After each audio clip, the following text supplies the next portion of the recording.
السلام علیکم دوستو، کیسے ہیں آپ؟ میں ہوں کرن عظیمی، آپ سب کو میری نئی ویڈیو میں خوش آمدید۔ آج کی یہ ویڈیو ہر اس شخص کے لیے ہے جو ذہنی الجھنوں، ڈپریشن، مایوسی اور اپنے آپ کو محدودیت میں رکھتے ہیں اور معاشرے کو اپنے دکھ درد کی وجہ سمجھتے ہیں۔ اپنی ذات میں محدود رہنا یہ مرض انسان کو مایوسی اور کاہلی کی طرف لے جاتا ہے۔ اگر آپ مایوسی اور کاہلی کا شکار ہیں تو اپنے آپ سے باہر نکل کر دنیا کو سمجھنے کی کوشش کریں۔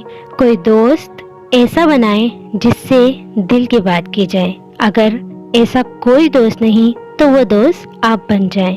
یاد رکھیں، خود کو تنہا محسوس کرنے کی سوچ میں ہم اکیلے نہیں۔ کائنات کی ہر چیز دوسروں پر اثار و قربان ہو رہی ہے۔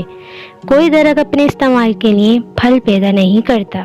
فرصت کے اوقات میں کسی کی مدد کریں۔ جو لوگ مخلوق کی بھلائی کے لیے کام کرتے ہیں وہ فلاح کے دائرے میں آ جاتے ہیں۔ خلفشار سے نکلنے کے لیے اپنے آپ کو تعمیری کاموں میں لگائیں، جیسے باغیچے کی آرائش، پرندوں کے دانہ پانی کا خیال رکھنا، پینٹنگ کرنا، کتابیں پڑھنا اور بچوں کے ساتھ کھیلنا، جس سے محدودیت اور مایوسی ختم ہو۔ خود غرضی اور خود پسندی برائی کا سر چشمہ ہے۔ اپنی طرز عمل کو تبدیل کریں، لوگوں سے توقع رکھنے کے بجائے ان کی مدد کریں تاکہ سکون ملتا رہے۔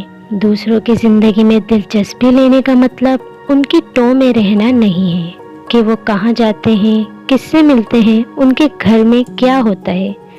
مقصد صرف یہ ہو، اگر کوئی ذہنی تنہائی کی وجہ سے مایوسی کا شکار ہے تو ہم اس کی بات سنیں، اس کے دکھ درد بانٹیں اور تاریکی سے نکلنے میں اس کی مدد کریں اور اسے بتائیں کہ دنیا وہ نہیں ہے جس نظر سے تم دیکھ رہے ہو۔